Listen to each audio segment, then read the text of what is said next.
Olá, sejam bem-vindos ao Acessos Podcast, semanalmente discutindo acessibilidade, diversidade e inclusão.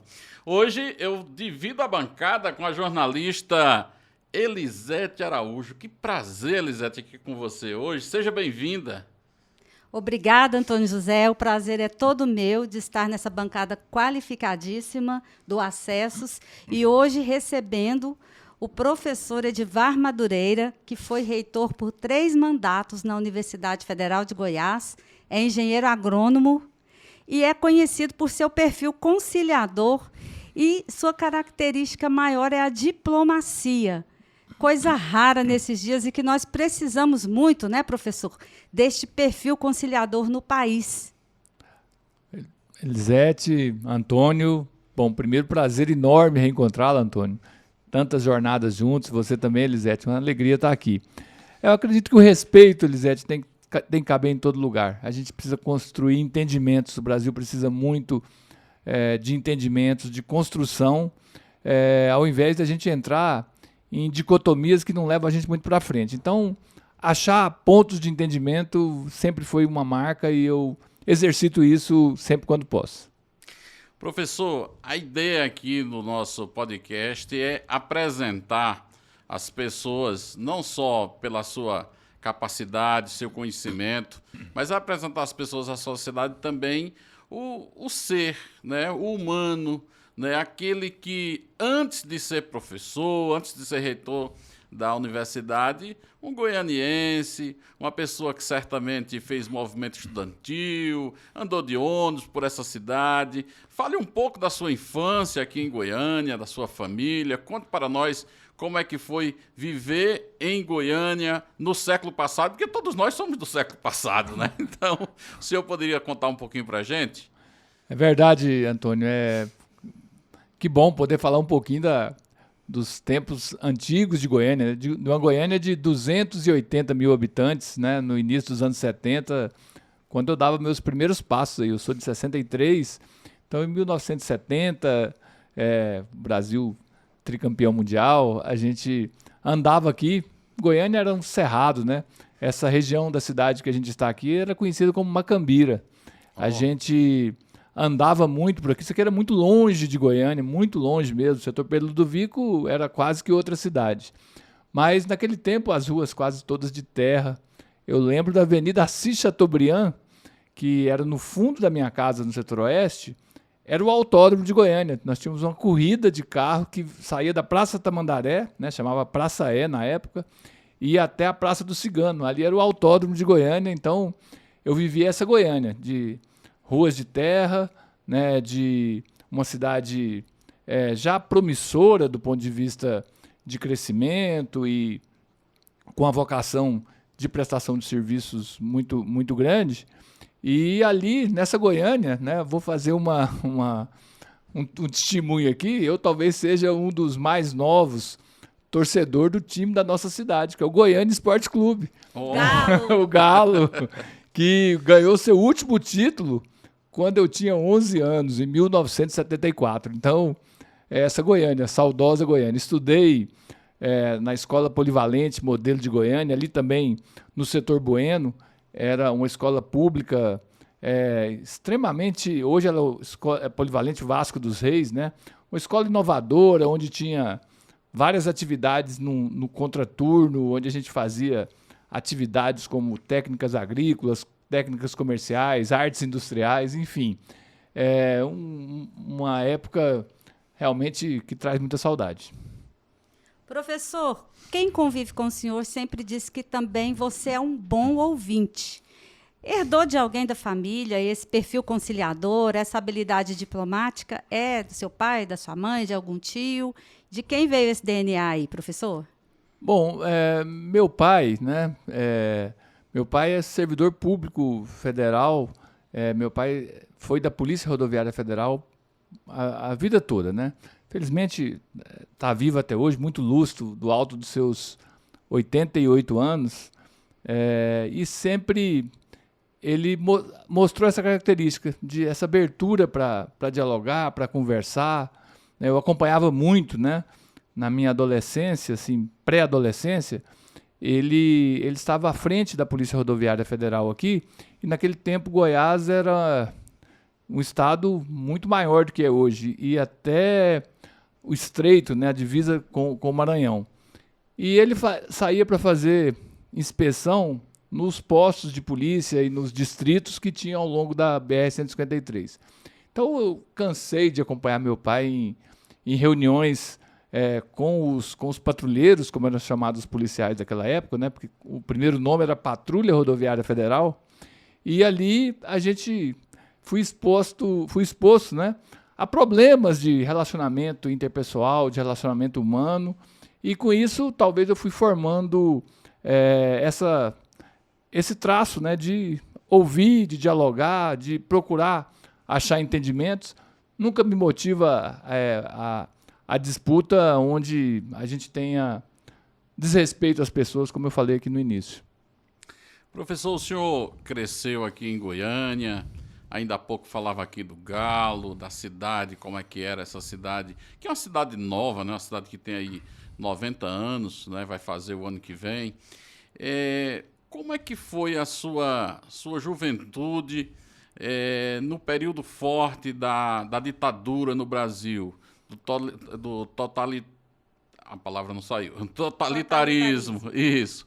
Como é que foi essa sua convivência na universidade? Tem algum fato assim que lhe marcou que o senhor pudesse compartilhar com a gente?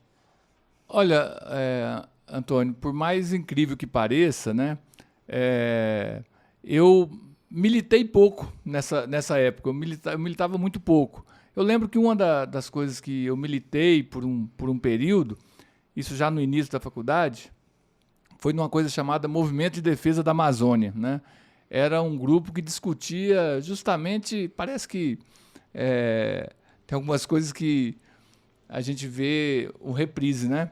Parece que o passado ele não reconhece o seu lugar, né? Ele está sempre presente. Toda essa discussão de desmatamento da Amazônia, disso que a gente está assistindo, de queimadas, era um tema daquela época. E eu me envolvi um pouco. Talvez essa tenha sido meu grande envolvimento. Eu lembro que a gente se reunia ali no antigo prédio do Cine Capri, né? Os mais antigos vão lembrar o Cine Capri, ali na Anhanguera, próximo ali das lojas americanas, próximo do Teatro Goiânia. A gente se reunia ali para discutir a legislação que estava sendo pensada para aplicar na Amazônia. Mas, assim, vivi pouco. Quando eu já estava na faculdade mesmo, em 81, eu ingressei no curso de agronomia, ali a gente já estava assim, na antessala da abertura. O fato mais marcante foi a época das diretas já, né? Essa sim, né, marcou. Goiânia fez o primeiro grande comício da Diretas Já, liderada lá pelo Dante de Oliveira, um deputado aqui do Mato Grosso, e aqueles momentos ali, a redemocratização ali na nossa porta, talvez seja o fato mais marcante dessa época da minha vida. Antônio José, o professor Edivar Madureira é pai do João, de 8 anos. Eu gostaria de saber dele como é que ele conciliou essa agenda de reitor esses últimos anos na universidade com a agenda do João, que está numa idade de perguntar muito, né? 8 anos as crianças perguntam muito. Elisete, é verdade. O João, há 10 dias atrás, ele fez 9 anos. Então é exatamente isso, né? Essa fase, a fase do porquê, né? de conhecer. O João, bom, primeiro tem um fator que talvez jogue contra, o outro que joga muito a favor dessa relação minha com o João. O que joga contra é que é uma diferença de idade grande, né? Eu costumo brincar com os meus amigos que eu deixei para ser pai na idade de ser avô, né? Porque a minha diferença com ele são 50 anos. Ele fez 9 e daqui 2 meses eu faço 59. E tem que acompanhar o ritmo do João. E tem que acompanhar. Felizmente, a minha saúde permite. Então, esse ponto que jogaria contra não é obstáculo para a gente. Que bom. O que joga a favor é que, apesar de todas as atividades, da falta de tempo, a gente compreende muito mais e pode investir na qualidade do tempo que a gente está junto, né? Então, no tempo que a gente está junto, a gente joga videogame, a gente conversa. Toda oportunidade que eu tenho de levar ele para um lugar ou para o outro, eu faço questão de fazer. Fim de semana, a gente faz um churrasquinho em casa, ele adora e fica sempre ali em volta. Então, é um amigo, né? O João, na verdade, é muito mais do que um filho. É um amigo e uma criança, assim, muito comunicativa, muito inteligente, como todas as crianças, muito ligada no digital, né? Sabe tudo, né? Me ensina as coisas, inclusive, mas é uma criança realmente que veio para preencher uma lacuna insubstituível na minha vida. Professor, o senhor graduou em agronomia, depois fez o mestrado, fez doutorado, seus estudos sempre na melhoria das plantas, né, nesse desenvolvimento. Eu lhe pergunto, o que lhe fez assim enveredar por este caminho? Será que foi assim essa grande atividade agrícola existente no estado de Goiás? Olha, Antônio José, eu converso com amigos, né?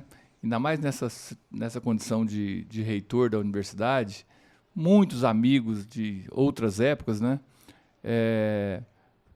A gente percebe um comentário que é recorrente, né? Meu filho está chegando na idade de fazer faculdade e não sabe o que quer. As crianças estão entrando muito novas na faculdade. Eu sempre puxo pela memória deles e... Você lembra quantos anos a gente tinha quando a gente entrou na universidade lá no início dos anos 80? A mesma idade que os meninos entram hoje, não mudou nada. As crianças entram com 17 anos, né?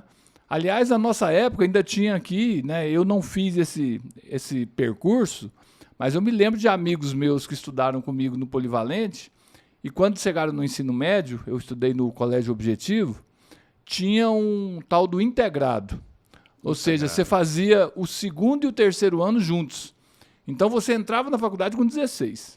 No Colégio Carlos Chagas tinha o integrado. Então, eu estudei lá. Por muitos anos. Então, naquele tempo, uma pequena parcela dos estudantes universitários entravam até mais novos do que hoje. Hoje é muito raro um aluno entrar com 16 anos na universidade. Porque ele tem 9 anos de educação infantil, né? Aliás, de ensino básico, de ensino fundamental, mais 3 de ensino médio, né, mais a educação infantil, ele vai chegar ali no ano do vestibular mais ou menos com 17. Né? Então, não mudou. Né? Essa é uma coisa que as pessoas falam que mudou, mas não mudou. E, assim, a incerteza e a indefinição, Antônio, eu estou esticando um pouquinho, porque eu acho que é bom que os pais saibam disso, a incerteza é a mesma. Eu fiz agronomia por absoluto acaso, né? Eu não tinha a menor ideia do que eu queria fazer. Eu cheguei a preencher uma ficha de inscrição para o curso de Física, né? E também cheguei a fazer a inscrição na Universidade de Brasília para fazer Geologia.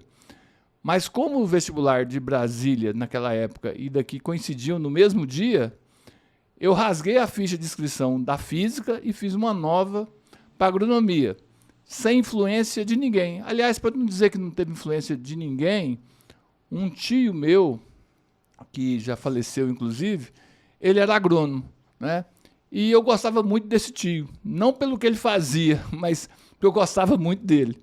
E eu acabei optando. Se hoje fosse para escolher de novo, eu faria agronomia de novo, porque me identifiquei completamente com o curso pelas possibilidades infinitas que o curso traz. Claro que estou distanciado, né? Estou muito envolvido na administração, mas eu diria que o mais importante numa profissão não é você fazer o que você gosta, é você gostar do que você faz, né? Você gostar. E é difícil você estar numa profissão que você não ache, dentre as inúmeras possibilidades que aquela profissão lhe oferece, que você não ache algo que te dê muita satisfação e que você se envolva e você se absorva. Então, a formação superior é fundamental. O que vem depois disso, a vida vai levar a gente para um lado ou para outro. E uma questão que é importante. A expectativa de vida nossa está aumentando muito. O adolescente tem o direito de errar na primeira escolha e ele vai poder... Isso é muito comum hoje, né? Essa mudança. Eu, felizmente, acertei, me encontrei na agronomia, apesar de não ter nenhuma ligação com o meio rural, não ter propriedade. Minha família não tem nenhuma propriedade nas últimas gerações, né? Lá no passado, alguém já teve, mas nenhuma ligação por 2, 3 gerações. E me identifiquei completamente com a agronomia. E fui trabalhei muito tempo na iniciativa privada como engenheiro agrônomo na área de genética e melhoramento de plantas, né? Eu trabalhei numa empresa em Goianésia desenvolvendo novos híbridos de milho, né? E na universidade eu sempre dei aula de grandes culturas, de soja, de milho, de algodão, de feijão. Foi isso que eu fiz durante muito tempo. Depois me envolvi com a administração e essas atividades foram reduzindo e a administração tomando conta do meu dia a dia. Professor Edivar, mas você contando que fez técnicas agrícolas no Colégio Polivalente, eu fiquei pensando aqui na hora, será que isso também não influenciou um pouquinho o curso de agronomia? Possivelmente, né? Possivelmente. Tinha a horta. Inconscientemente, inclusive. Sim, é possível, sim.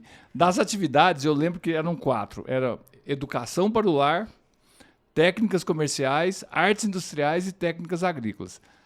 E a gente fazia, se não me engano, na 5ª série a gente fazia as 4, depois a gente fazia 2 e depois a gente fazia 1. Eu levei técnicas agrícolas até a 8ª série. Você tem razão, você me fez lembrar de uma coisa que estava no subconsciente que eu não tinha feito a ponte. É que eu fiz artes gráficas na 5ª série e eu sempre fui muito ligada com artes gráficas, com gráfica, com impressão, com jornal. E eu acho que lá atrás isso me influenciou a fazer jornalismo.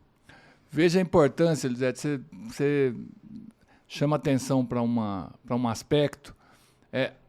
Quando a gente fala de ensino integral, a importância que isso tem, e mais do que isso, né? Eu diria que a gente, para descobrir essas vocações nas crianças, a gente precisava de ter algo que no Brasil é muito raro, né? Os espaços de divulgação de ciência. Onde está o Museu de Ciência de Goiânia, de Goiás? Onde estão os museus de ciência do país? Né? O Antônio José vem de um lugar privilegiado, né?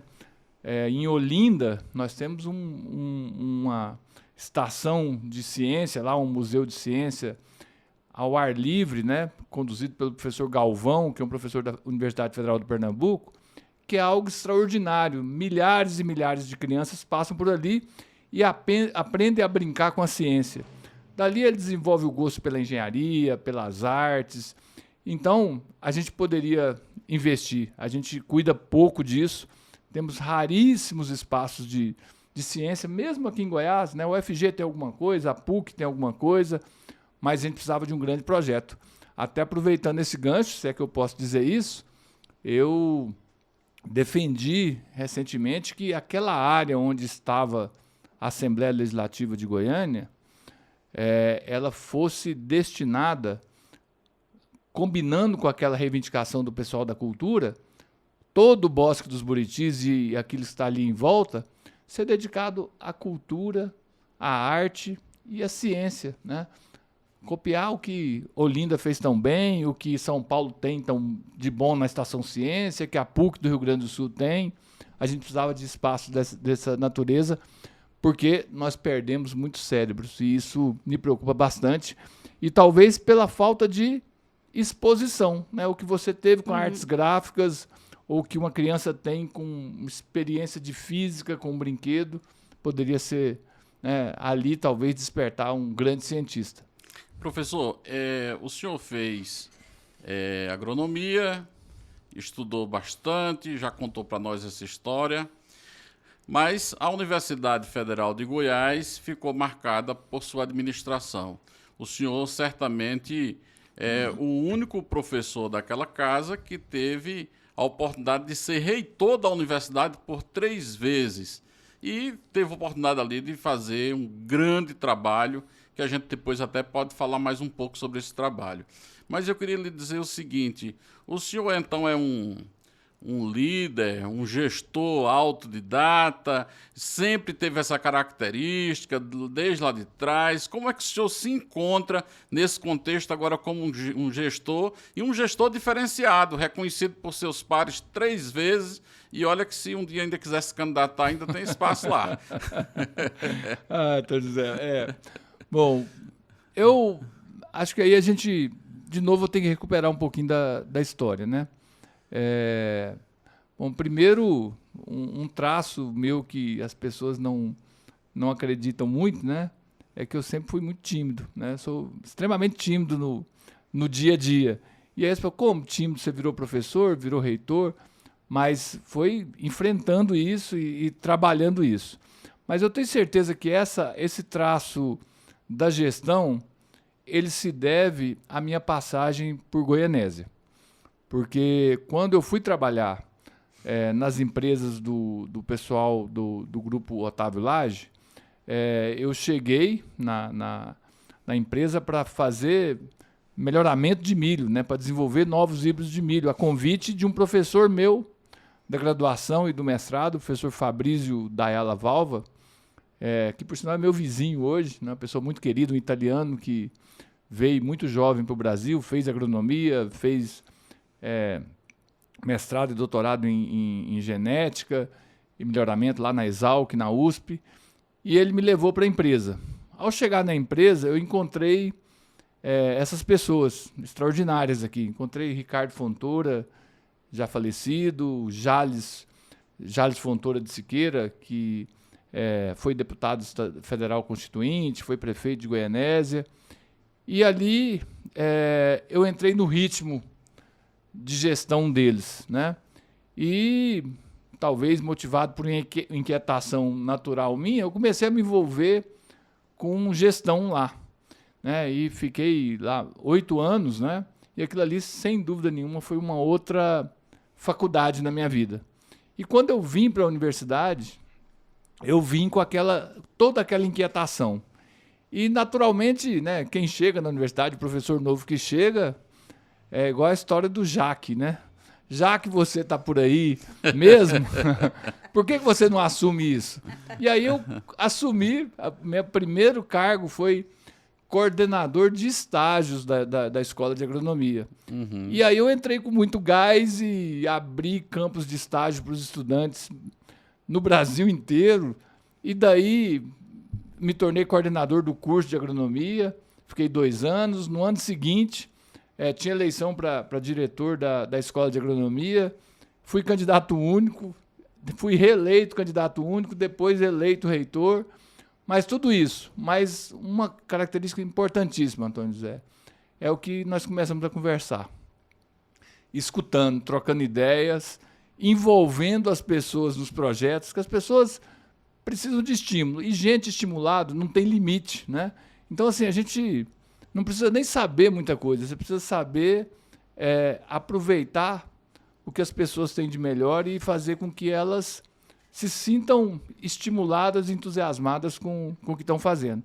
Daí é só juntar as boas ideias e as coisas acontecem. Só para o nosso ouvinte e espectador tomar conhecimento, quando o professor chegou na Universidade Federal, na reitoria da Universidade Federal, em 2006, a universidade atendia 3.008 alunos.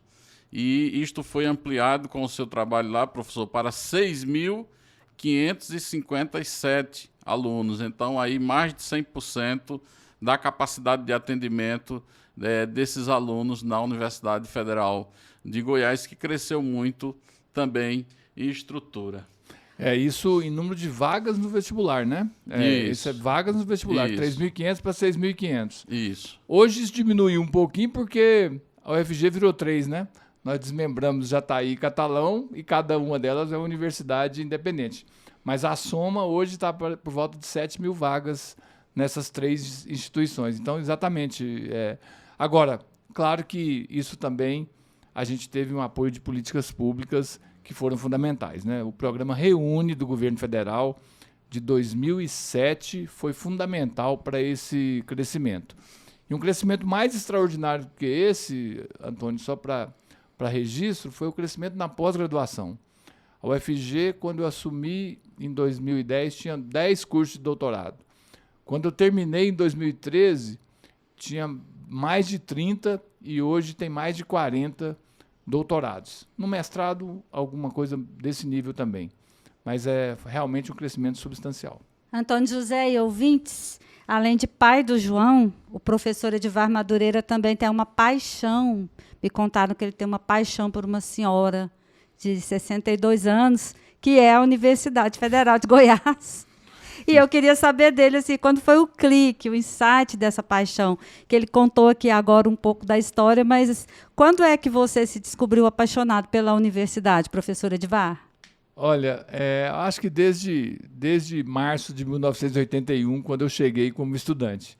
Né? É impossível a gente não se apaixonar por uma casa tão acolhedora, né? E na escola de agronomia, em particular, até pelo fato da escola de agronomia ser um pouquinho separada ali no Campus 2, a Elisete conhece bem o Campus 2 da UFG, ela Sim. fica mais embaixo lá, alguns brincam que lá é o Campus 3, né? Agronomia e veterinária, tem uma distância ali de 1,5 km, que faz com que a gente passe o dia inteiro ali. Então a gente chegava cedo ali, agronomia, curso integral, e a gente passava o dia inteiro com os amigos e ali fazendo os trabalhos, brincando muito, né, também, né, divertindo muito, né, partidas intermináveis de truco ali que a gente tinha, e prática de esportes e tudo mais, uma convivência muito sadia. E o contato com pessoas extraordinárias, né, os meus professores da época, boa parte deles ainda presentes, alguns poucos ainda professores, né, eu registro o professor Lázaro Chaves, que está lá até hoje, o nosso querido Batatinha, que foi depois meu orientador de mestrado. Essas pessoas conseguiram fazer com que esse sentimento nascesse e fortalecesse. Agora, quando você conhece a universidade de outro lado, do lado de gestor, ainda é mais apaixonante, Elisete, porque quando você vê o potencial que essa instituição tem de transformação e de inserção na sociedade, é algo que você vê ali o espaço para fazer a mudança que a nossa sociedade precisa, o espaço para fazer a mudança que o Brasil precisa. A rede de universidades federais, de institutos federais, depois eu pude enxergar isso de um outro ângulo como presidente da Andifes, né, que congrega os reitores das... Andifes é a Associação dos Dirigentes das Instituições Federais? Exatamente, 69 universidades federais hoje, né, nós tivemos aí algumas que se desfiliaram, mas mínimas, 4 universidades se desfiliaram por conta de questões políticas recentes, mas aí nós temos 65 universidades no Brasil inteiro, com capacidade técnica, com gente, né, muito idealista, e aí não tem jeito, essa paixão por essa senhora é eterna. Você viu a cara que ele fez, Antônio, ele fez uma cara de preocupado quando eu falei 62, apaixonado por uma senhora, ele fez uma cara preocupada. Eu pensei aqui na minha mãe, mas minha mãe tem 90. Maravilha. Gente, vamos para um pequeno intervalo e voltamos em 30 segundos. Não saia daí.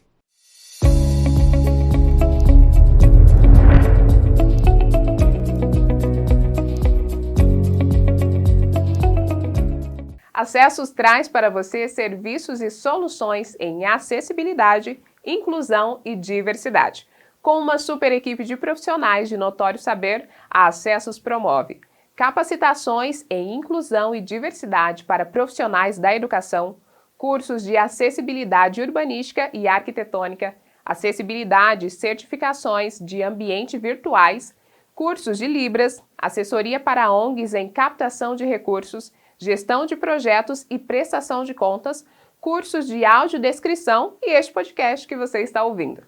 Conheça melhor o nosso trabalho nos acompanhando em @acessosnet no Instagram, acessosnet no YouTube e em acessos.net.br. Acessos, construindo caminhos para a inclusão.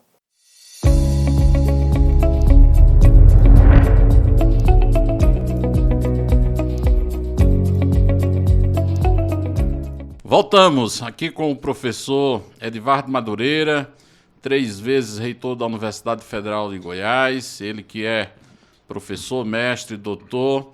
Comigo hoje aqui a nossa querida amiga, a jornalista Elisete Araújo.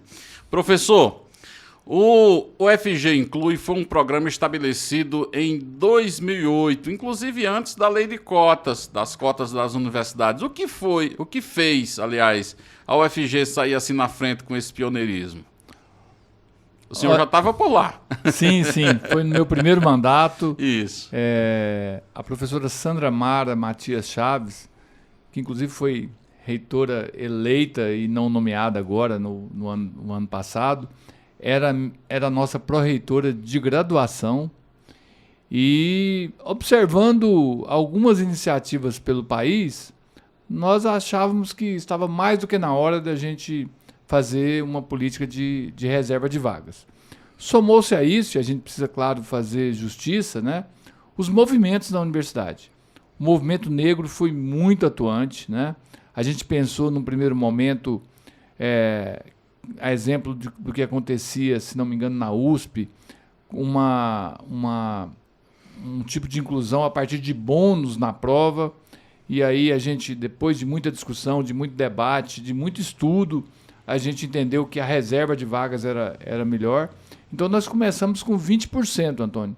20% de vagas reservadas para alunos de escola pública, né, com os recortes, com outros recortes, principalmente o recorte racial.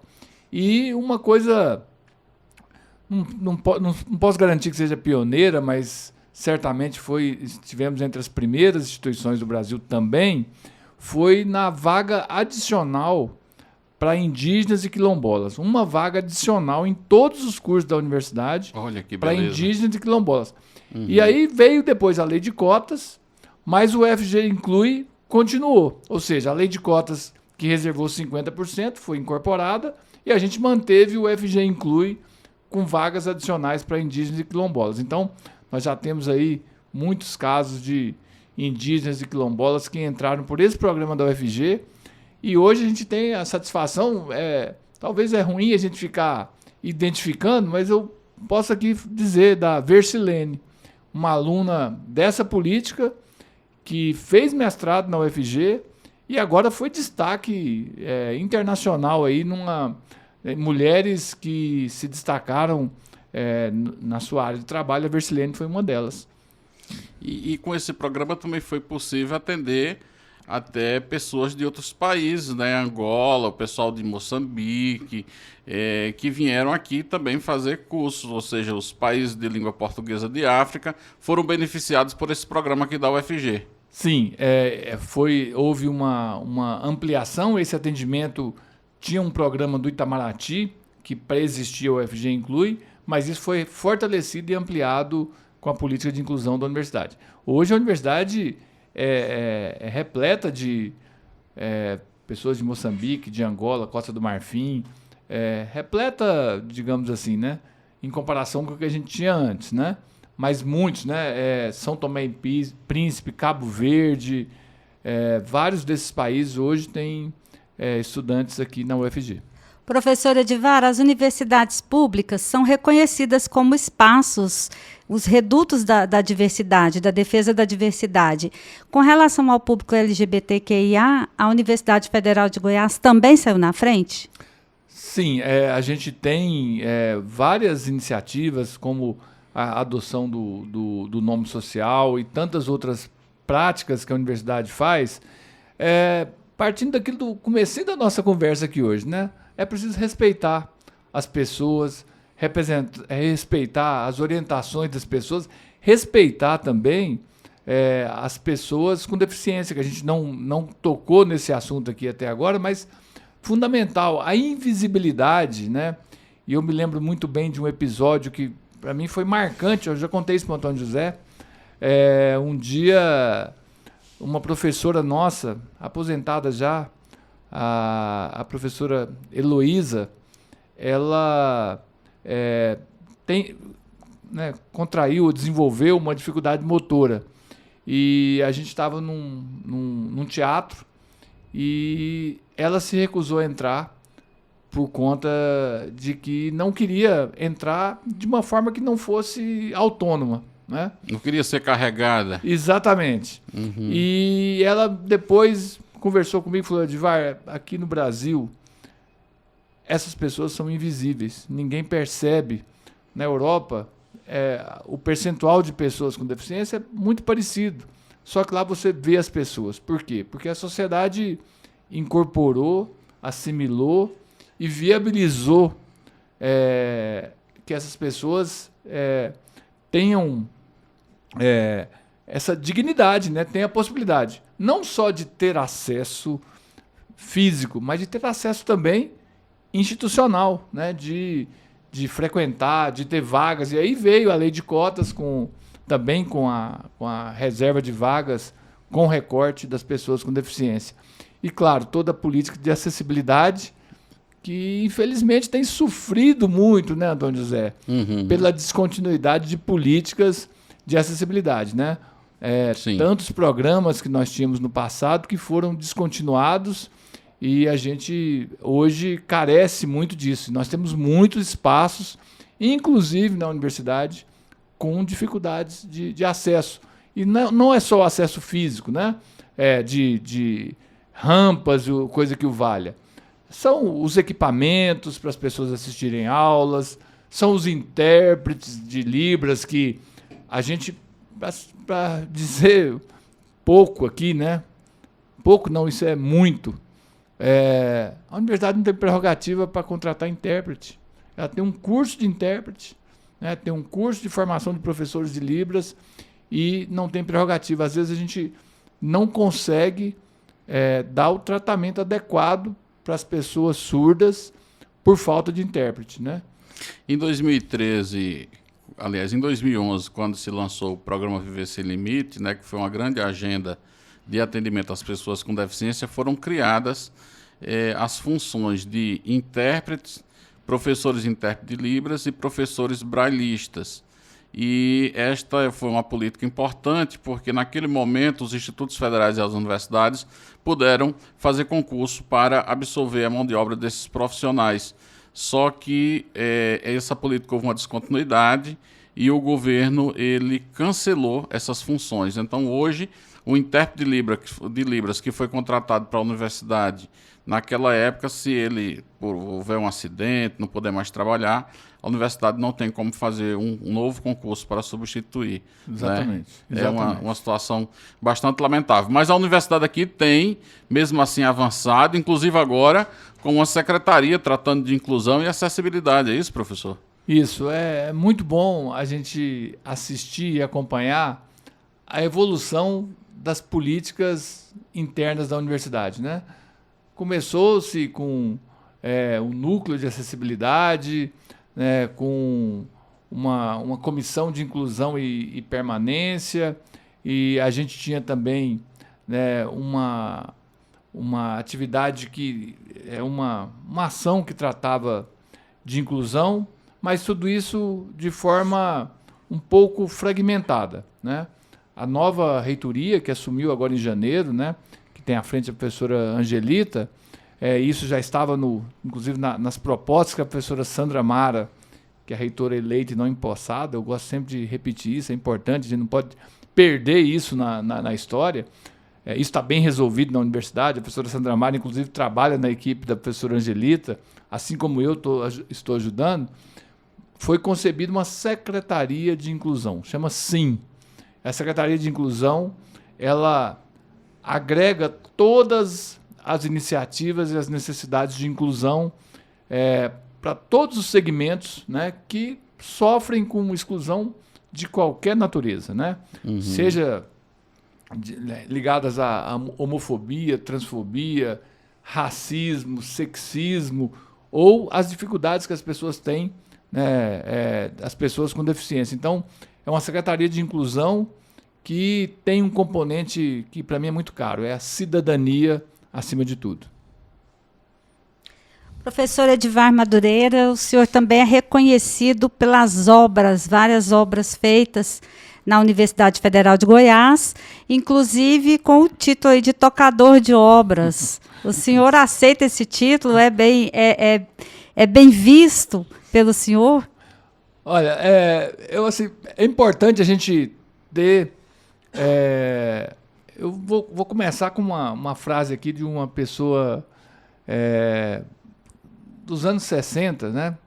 Que foi reitor aqui na Universidade de Brasília, e depois ele criou a Unicamp, que é o Zeferino Vaz. Ele diz o seguinte, que uma universidade se faz, em primeiro lugar, com cérebros, em segundo lugar, com cérebros, em terceiro lugar, com cérebros, depois com biblioteca e depois com infraestrutura. Então, a infraestrutura é importante para que todos esses cérebros consigam produzir o seu melhor. E então, eu aceito com muita naturalidade essa brincadeira que fazem comigo.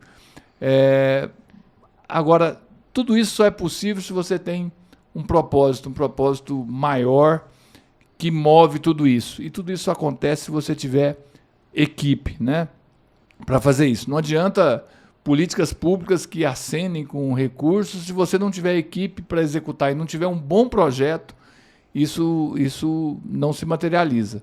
Então, a gente, quando olha para a universidade nesse período, a área construída da universidade mais do que dobrou, né? E algumas obras que marcaram muito esse crescimento da universidade. Então, eu me orgulho disso, sim, né? Mas o mais importante é que isso serve às pessoas, serve à sociedade, dá dignidade para as pessoas. Quais são essas obras, professor Edivar? São muitas, mas tem duas que a gente tem um carinho muito especial. E se a gente tiver um tempinho, eu quero contar muito rapidamente uma história que é muito marcante na minha vida. Fique à vontade, professor. Elisete também é desse tempo, né? Esse tempo veio até muito recentemente. Sempre me incomodou muito quando eu era coordenador de estágio, coordenador de curso, diretor da escola de agronomia, o momento mais emblemático da universidade, que são as colações de grau. Por que me incomodava? Por dois aspectos. Primeiro, agentes externos à universidade tinham tomado conta desse momento único. E a universidade era quase que um figurante, né, diante de tudo que se construía em torno daquela cerimônia, né? E junto com essa construção vinham custos agregados que expulsavam os alunos da colação de grau. Era muito comum a gente ter nas formaturas menos da metade dos formandos conseguiam, pasme você, Antônio José, participar da sua própria colação de grau. Eu cansei de ir à colação de grau, às vezes como professor homenageado, e por ser muito próximo dos estudantes, eu encontrar logo após a cerimônia, quando ele ia cumprimentar os alunos e seus pais, encontrar com diversos formandos que assistiram à sua colação de grau da plateia e não do palco, porque não conseguiam arcar com os custos da colação de grau. Isso sempre me incomodou muito. Quando eu me tornei reitor, eu pedi para o nosso antigo Centro de Gestão do Espaço Físico, que hoje é a Secretaria de Infraestrutura, então eu quero um projeto para a gente dar dignidade para a colação de grau. A dignidade é ter um espaço da UFG, porque usavam espaços fora da universidade, né? Na verdade, era uma cerimônia glamourosa, que o resto era tudo acessório. Não se entregava o diploma naquela época, era um canudinho vazio que se entregava naquela época. E aí foi meu primeiro grande projeto. Tirar os agentes externos, a colação ser nossa, a colação ser simples, ou seja, sem adereços, respeitosa, sem buzina, sem apito, sem toda aquela coisa que não tem nada a ver com a cerimônia. Cerimônia é o quê? Discurso, é emoção, né? É o abraço, é o diploma. E aí a gente começou um grande projeto que eu me orgulho muito. Nós acabamos com a farra nas colações de grau. A alegria continuou, né? A emoção continuou. Mas o que era periférico, nós afastamos. Fizemos um espaço belíssimo, né? Que por si só dispensava qualquer tipo de adereço. Conseguimos trazer o diploma para ser entregue no dia da formatura. Que beleza. E eu hein? tenho certeza que a gente serviu de exemplo para o Brasil e até hoje a nossa colação de grau é algo assim que a gente não perdeu, né? As pessoas vão, às vezes nós temos colação com 5.000 pessoas que ficam bem acomodadas num local com climatizado e a cerimônia cresceu. Então, o centro de eventos, professor Ricardo Freubo Faisal, é a primeira obra assim que marcou a minha trajetória e que marca a minha vida, porque eu recebi uma vaia, viu? Uma vaia numa colação de grau de um determinado curso. E eu lembro mais ou menos o dia, foi ali pelo dia 10 de janeiro de 2007, no meu segundo ano de reitorado, e eu disse naquela ocasião, foi ali no Goiânia Arena, que aquela farra ia acabar, né? Porque a colação de grau ia ter dignidade. Um grupinho vaiou e o resto do ginásio aplaudiu. Eu falei, estou no caminho certo, posso seguir com o projeto. No outro ano, no dia 9 de dezembro de 2008, nós inauguramos com a turma de Engenharia Civil o centro de eventos. Então, emblemático, turma de Engenharia Civil. Foi uma coincidência, mas foi a turma de Engenharia Civil que inaugurou. E aí, depois disso, aquele episódio triste do aluno não poder participar da colação fez parte do passado. Antes do professor contar a segunda obra, Antônio José, Sim. eu quero só lembrar aqui que essa questão do centro de eventos, ela é acessibilidade, é inclusão, tudo tem a ver aqui com o nosso podcast. Exatamente. Eu falo que nós temos a colação de grau cidadã. Né? Exatamente. Teve um momento que até as becas a gente financiava, bancava dos estudantes. Que beleza. E lembrando que o estudante da Universidade Federal geralmente é aquele, e é para isso que a universidade deve atender aquele que não consegue pagar, que muitas vezes almoça ali no bandejão, tem dificuldade às vezes até com o transporte, então como pagar essa formatura. Mas, professor, e a segunda obra que lhe emociona? Tá. Eu estou aqui imaginando qual é, porque são tantas, Antônio José. E aí, assim, a gente fica querendo escolher uma que é mais próxima da gente, né? Eu estou aqui tentando imaginar qual que... Será que é o Hospital das Clínicas? Esse negócio de emocionar tem força, aqui... tem força. Vocês já me emocionaram aqui, eu já estou aqui segurando para não chorar, vocês vêm fazer mais ainda. Mas, Antônio, só um parênteses antes de entrar na segunda obra, que claro que a Elisete acertou, né? Uhum. Mas é um mito que o estudante da Universidade Federal é um estudante rico. E você desfez esse mito. Que bom que você sabe disso e que quem está acompanhando aqui o Acesso Podcast pode saber disso.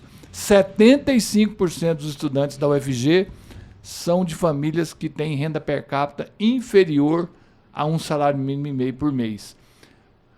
Então, 3 em cada 4 vêm de famílias de baixa renda. 1 em cada 4, Antônio e Elisete, vem de famílias que têm renda per capita menor do que meio salário mínimo. Imagine o que é uma família com 4 pessoas que ganham 2 salários mínimos. Né? Aluguel, roupa, comida, energia. Se a universidade não der comida para esse estudante, restaurante universitário, se ele for de fora, se a universidade não der casa para esse estudante, se não der apoio pedagógico, o que vai acontecer com esse estudante que a gente incluiu pelas cotas? Ele entra pela porta e sai no outro dia pela mesma porta porque não vai conseguir se manter lá. Então, é estudante de baixa renda, é preciso assistente estudantil. Então, isso aparece lá na frente da colação de grau, que foi o que a gente comentou. Mas o Hospital das Clínicas realmente é apaixonante. E aí tem uma coisa meio pitoresca, viu, Antônio e Elisete? Vocês vão me desculpar aqui a confidência que eu vou fazer, mas eu vou falar de onde veio a paixão pelo HC. Diga aí. 2005, né? Minha primeira eleição para reitor, né? Um ilustre desconhecido na área da saúde, né? Um butinudo lá da agronomia que falava de soja, de milho e tal. Um agroboy. Quase. Só não era porque a minha paixão sempre foi pela MPB, então e pelo rock nacional, mas tudo bem. O estereótipo era esse, né? Calça jeans, camiseta, geralmente botina, porque a aula prática você estava sempre de botina. E como que esse sujeito vai entrar na área da saúde, né? E, assim, no Hospital das Clínicas, a gente tem um contingente muito grande de servidores. E a eleição para reitor sempre passa por ali, a decisão da eleição de reitor sempre passa por ali. E aí eu falei, olha, eu tenho que dar um jeito de me aproximar do Hospital das Clínicas. E aí acordava 4 horas da manhã, 4h30, 5 horas eu estava no hospital para pegar as trocas de turnos, para conversar com as pessoas e me apresentar. E geralmente passava o dia ali, ia para outras unidades ali em volta, voltava à noite e ficava lá até meia-noite de novo no hospital. E aí você começa a conviver com o sofrimento, com a dor, né? E com a paixão daqueles servidores, né? Que são servidores, na sua grande maioria, muito apaixonados pelo que fazem, né? E ali é um hospital público, atende as pessoas mais carentes possíveis, né? E com especialidades únicas, né? Que o hospital. Então, ali foi desenvolvendo uma paixão por uma vontade de ser reitor, de ganhar uma eleição, né? Mas fui tocado pelo dia a dia.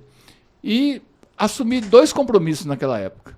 E eu sou uma pessoa assim de não prometer nada, mas de assumir compromissos, né? E eu assumi 2 compromissos. O primeiro foi que eu ia despachar toda semana, eu ia tirar uma manhã e a reitoria ia funcionar no HC. Toda segunda-feira cedo, a partir daí, eu estava no HC para entender os problemas e ajudar a resolver. Isso nunca tinha acontecido na universidade, mesmo com dirigentes da área de saúde, isso não era comum. E o pessoal começou a estranhar. Aí esse sujeito, ele está cumprindo o que ele fala. E o outro compromisso foi o quê? Eu vou trabalhar para essa obra que está parada aqui há 3 anos na época, que era a fundação do Hospital das Clínicas, para essa obra ter continuidade. Não posso prometer que vou terminar, porque a gente sabe como é que são recursos no país. E passei a me dedicar a essa causa, Antônio, de construir o HC. Sim. Não, conclua. E aí, como fazer isso, né? Tinha uma universidade para tocar, tinha um Reúne que estava chegando, com dobrar a universidade de tamanho, e a alternativa foi, vamos buscar apoio dos parlamentares, porque os recursos do MEC não vão vir para isso, os recursos do MEC vão vir para outra coisa, para expandir a universidade, para os laboratórios, para os equipamentos.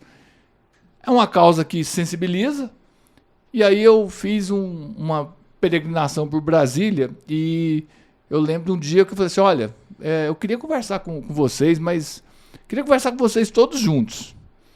Aí eu fiz uma coisa que ficou marcada. Até hoje eu encontro com alguns políticos, eles brincam comigo. Tinha um restaurante em Brasília chamado Porcão. Não sei se você lembra desse restaurante. É uma churrascaria. Emblemático também. Está lá até hoje. E aí eu falei, convidei a bancada, né? Fizemos uma vaquinha. Falei assim, nós vamos pagar um jantar para esse povo aqui no Porcão. Fizemos uma vaquinha entre as pessoas da gestão. Nós vamos fazer um jantar, mas só que a gente, antes do jantar, eu quero que prepare um data show, que eu vou fazer uma projeção e explicar umas coisas para eles. E apresentei o projeto do Hospital das Clínicas. Falei, olha, isso só pode ser materializado se tiver o apoio de vocês. Dessa reunião para cá, Antônio José, não ficou nem um ano sem a bancada colocar uma emenda. E uma emenda de bancada. Uma emenda de bancada para construir. Pois é, professor. E aí o senhor a gente já entrando aqui na política, já estamos chegando aqui no finalzinho do podcast, o senhor conseguiu, durante o período que o senhor esteve na reitoria, trazer essa bancada, que é uma bancada de diversos partidos, nessa luta pela construção da universidade, colocando a educação, como de fato que a educação é, uma agenda suprapartidária. Exatamente. E educação e saúde, né? Um hospital escola, né? A maior obra da história da universidade até aqui, 20 andares, né? Eu brinco, eu sou agrônomo, né? É quase um alqueire de hospital. São 45 mil metros quadrados de área construída. Um alqueire são 48 mil. E a gente construiu todo ele. Claro que nesses 14 anos, desde o início até a inauguração, teve anos que o dinheiro da bancada não saiu, porque as emendas não eram impositivas, mas a gente sempre mostrava resultado. E cada passo que a gente dava na obra, a gente chamava os deputados, prestava conta e dava visibilidade. Olha, vocês estão ajudando aqui, chamava a imprensa. E isso foi construindo uma identidade, uma empatia que atravessou 5 legislaturas. Né? 5 legislaturas se comprometeram. E no dia 14 de dezembro de 2020, no dia do aniversário de 60 anos da UFG, em plena pandemia, né, nós entregamos o maior hospital do Centro-Oeste para a população e que foi essencial no tratamento da Covid. Maravilha. E só para situar o ouvinte aqui do podcast Acessos, o Hospital das Clínicas atende os pacientes do Sistema Único de Saúde. 100% É um SUS. hospital público 100% SUS, com atendimento de qualidade. E o prédio veio trazer essa estrutura física para o paciente, que o paciente gosta de boa estrutura física também. Posso contar alguns casos pitorescos, muito rapidamente, em 30 segundos. Dr. Zé Garcia, que é o superintendente do Hospital das Clínicas. Agora, quando o hospital mudou, né, saiu do prédio velho para cá, para o prédio novo, né? Pra você ter uma ideia, o Antônio José e Elisete, as enfermarias lá são para 2 leitos. A enfermaria é quase que um apartamento. São 2 leitos. 2 leitos? São 2 leitos. Aham. Quando mudou os pacientes do hospital velho para o novo, alguns pacientes estranharam e falaram, não, mas eu não dou conta de pagar isso aqui, não. E Bom é tudo demais. de graça, né? Saúde pública de primeira qualidade e Sistema Único de Saúde. Antônio Maravilha. José, temos mais um tempinho, porque Sim. o professor Edivar Madureira é pré-candidato a deputado Exatamente. federal Exatamente. pelo Partido dos Trabalhadores. Isso. E como é que vai ser estar do outro lado agora? Quem conquistou a bancada federal agora participar dessa bancada? Como é que estão aí os preparativos e as expectativas de voto? Já que o voto nessa eleição está mais difícil que tudo, né, professor? Elisete, é a minha segunda experiência, minha segunda iniciativa nesse sentido, né? Entre o segundo e o terceiro mandato, eu fui candidato, também pelo Partido dos Trabalhadores. Eu tive a graça de ter recebido quase 60 mil votos dos goianos, né? Eu tenho certeza que isso veio muito desse trabalho na UFG, das pessoas que se engajaram. E agora a gente inicia uma nova caminhada, né? É muito motivado, Elisete, pela necessidade de reconstruir o nosso país. Nós tivemos inúmeras políticas públicas que foram desmontadas nesse período, né? De 2016 para cá, a expansão, por exemplo, da educação superior foi completamente paralisada, né? A dificuldade que a gente tem de manter essas políticas de inclusão, e não só de inclusão, né? Inclusão é fundamental. O Brasil tem uma dívida histórica com muitos segmentos. Além disso, não há perspectiva para o nosso país sem ciência, né? A pandemia mostrou isso. E a ciência está subfinanciada, as universidades correndo um processo, correndo um risco muito sério de fuga de cérebros, né? Porque não tem assistência estudantil, não tem bolsa para os alunos da pós-graduação. Os nossos cientistas brilhantes que têm soluções para praticamente tudo que acontece hoje, que vier a acontecer, estão desestimulados por falta de recursos.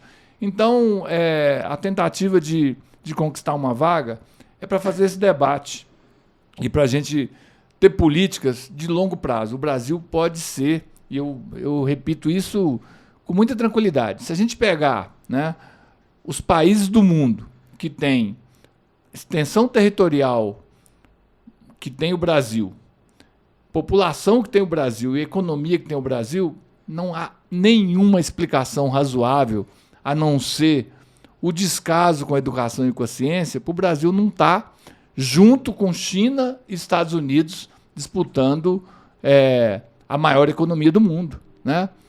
Isso é reflexo de uma política consistente e de longo prazo em educação, ciência e tecnologia. Então, é com essa motivação que eu estou iniciando essa pré-candidatura, né? A pré-campanha para o Congresso Nacional. Elisete, bom demais fazer o podcast com você. Viu? Volte mais vezes, vamos estar aqui. Professor, Obrigada. Obrigado pela presença. Bom demais também conversar com o senhor. E vamos marcar outro momento para a gente aprofundar mais essas ideias. Se você gostou da conversa, se você quer continuar essa discussão, você pode continuar nos comentários. Vai aí conversando com a gente. O Acesso Podcast está em todas as plataformas. SoundCloud, está também no Spotify, no Deezer. E estamos aí no Facebook e Instagram. Você pode nos encontrar nas redes sociais. Agora você deixa aí o seu joinha, clica no sininho e recebe as notificações. Grande abraço e até o próximo episódio.